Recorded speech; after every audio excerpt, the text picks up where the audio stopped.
want to bring in my pals, Rachel Maddow, Nicole Wallace, and Lawrence O'Donnell. It's exactly like the specials, except I can't ask Maddow for cocktail tips when she's trying to write 8,000 words of copy. And I'm like, well, can't you just tell me one thing about the cocktails? No, I have to write this copy. Thank you all for being here. Let's talk about this, because I wanted you guys to be here with me, because you are my comrades in arms in covering this insane moment that we're in when it comes to what is happening in our country. I want to start with you, Rachel. I would love for you to give our audience just your take, your tips. What do you think people can be doing right now that's effective? Well, first I want to say that I love you, Joy.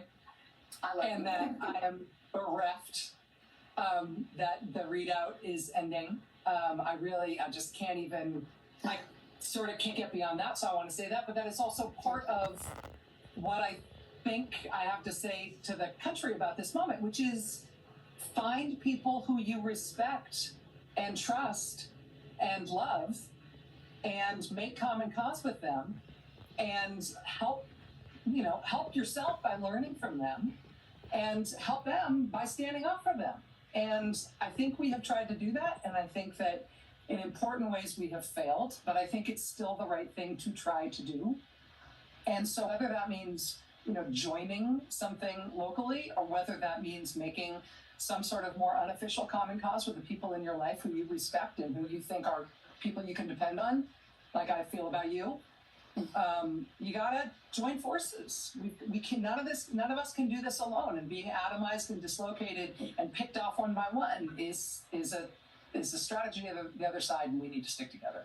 Indeed. And when you're hearing Rachel say that, know that no one fights for us harder in this company than Rachel Maddow. And when I tell you she's our fearless leader, we mean it. And she is our super friend. We love her so much. And let me go to my other, speaking of super friends, when y'all watch on the special, the person that says exactly what I was going to say, making me have to think of a whole different thing to say, because she thinks she's like so brilliant, but I'm just literally so in awe of just your history, your ability, your political acumen. Nicole Wallace, my good sister, tell me what you, in your brilliant self, believe people can do.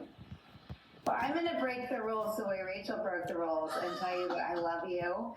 That the happiest times I've had, not just at MSNBC, but ever being on television, have been sitting next to the two of you. No offense, Lawrence. We love having you there too. We love Lawrence. And that I think that I thought that things like that on TV couldn't be real, but that the friendships that have sustained me have been with both of you. And I am, it's like losing a limb, the thought of doing those nights without you. Your strength and your fearlessness is the answer to the question I think you're getting at with both of us. And I think that my reaction to the end of the readout and your departure is despair. And the only thing that chips away at that for me is that despair is the autocrat's tool. It's their most effective weapon. It costs nothing. It's easy to deploy. It's contagious. And then it puts in motion all the actions they want: hopelessness, isolation, exasperation, giving up. Yeah. And so the only reason I will not wallow in what I feel about you leaving is because I think that's what they want. And so I don't think there can be artificial joy and gaslighting about sort of breaking up the pro-democracy side. I think it has to be, I think we have to be real with ourselves and with each other. But I do think I'm so intrigued and sort of I feel the stirrings in everything you've been covering tonight. The answer to this moment is not going to come from a perfect ad being cut by a brilliant ad maker and put on the air for a perfect candidate that comes out of a lab. It's just, that's not how we're going to save ourselves. And I think waiting for someone to save us is kind of how we got here. We have to save ourselves. We as a country have to decide that Elon Musk getting, I don't even know what the word is. He's already the richest person in the world, richer than the richest person, to ever exist. I don't even know what the goal is. But I think that turning this over to the country and saying, you may think this is what you wanted, but this is not who we are. Yeah, indeed. And I think people are getting there. And Lawrence, I want to bring you in because, and again, I keep going back to the special because, like, literally it's like a little party. We're like a girl group, but we let one guy or two hang around. Hayes gets to hang around, but we love our Lawrence.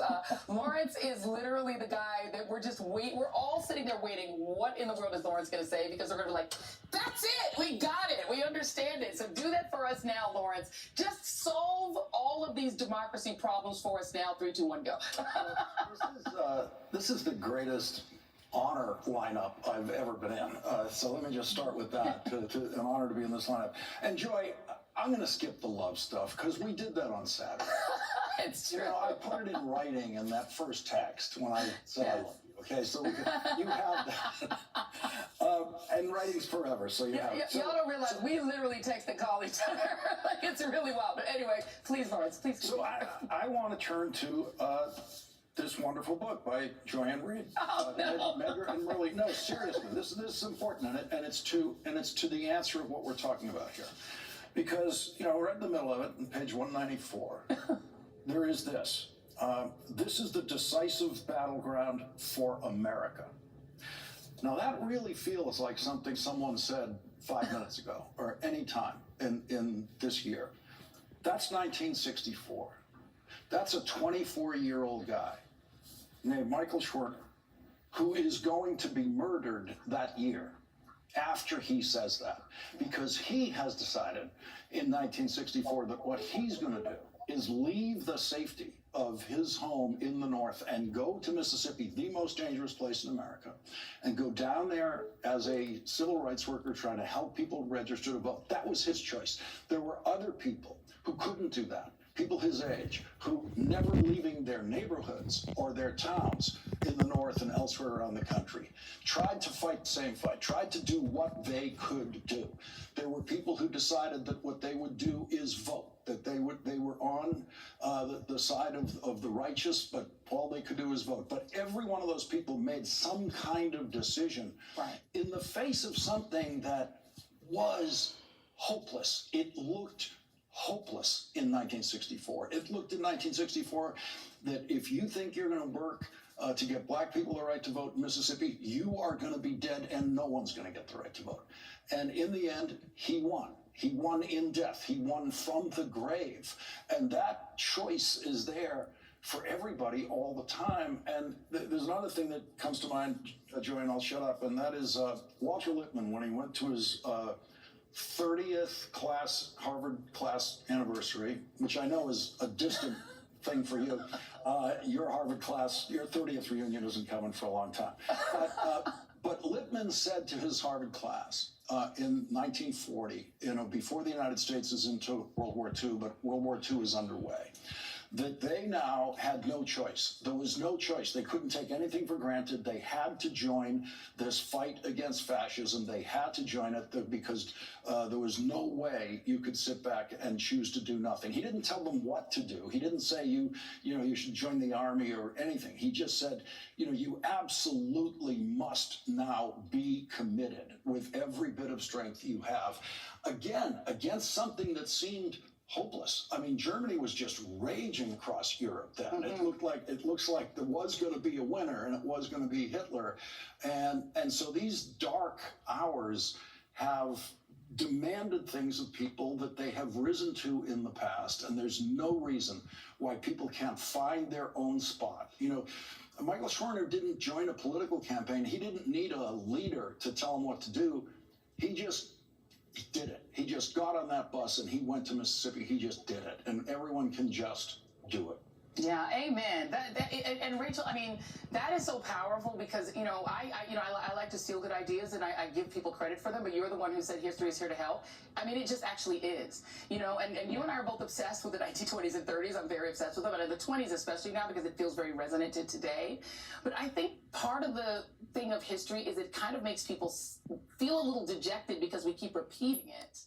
And so I think the question is, what is the thing that puts a pin in history so that we don't? So I wonder how we use that history, that brilliant history we just heard from Lawrence, but not let that make us feel like, what's the point? Because we're just going to do it again. Well, it cuts both ways, right? Because the severity of what our predecessors have been up against in the past can be disheartening, because you can think, like, why does this stuff keep coming back? Why do we never defeat these things? But the other way to look at it is to think, wow, our predecessors have a lot to teach us about how to defeat these things, about how to defeat, one of the things that you and I have talked about a lot in the past year or two, Joy, is the way that we defeated fascist movement here in the United States that wanted us not only not to join World War II, but if we were going to join on the side of the Nazis.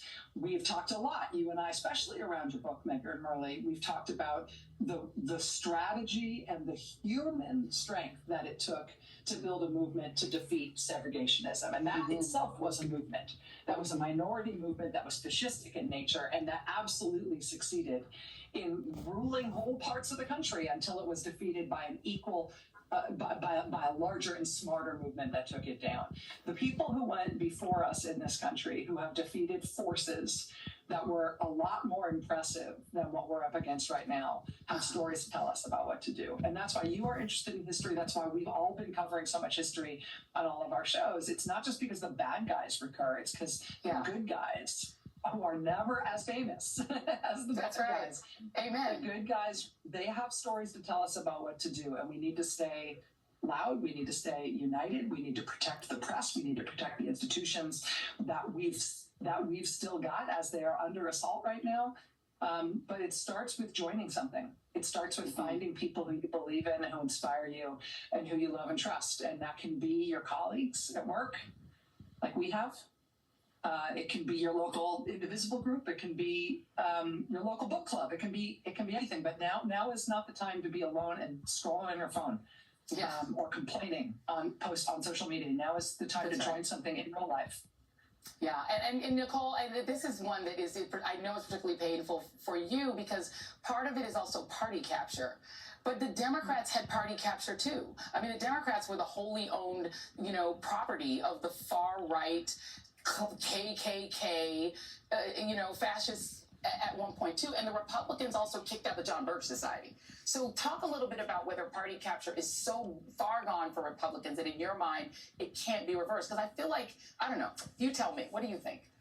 I think I met all of you as a Bush official, right? And Yes. You are iconic. You're not just critics, but your relationship with our audience is in as harsh critics of everything I worked as a part of. And so if you look at the two parties in their health and their constitution, one of them stretched so much that I am a part of this conversation, that Liz Cheney was a part of Kamala Harris's campaign, that Adam Kinzinger spoke at the Democratic Convention, that Danielle Sassoon stepped away from Emil Bove's Justice Department and was embraced by Andrew Weissman and Chris Christie. One party right now has space for Bush Cheney defenders, Federalist Society prosecutors, a Cheney, and every member and facet of the Democratic Party, traditionally from labor, every aspect of it.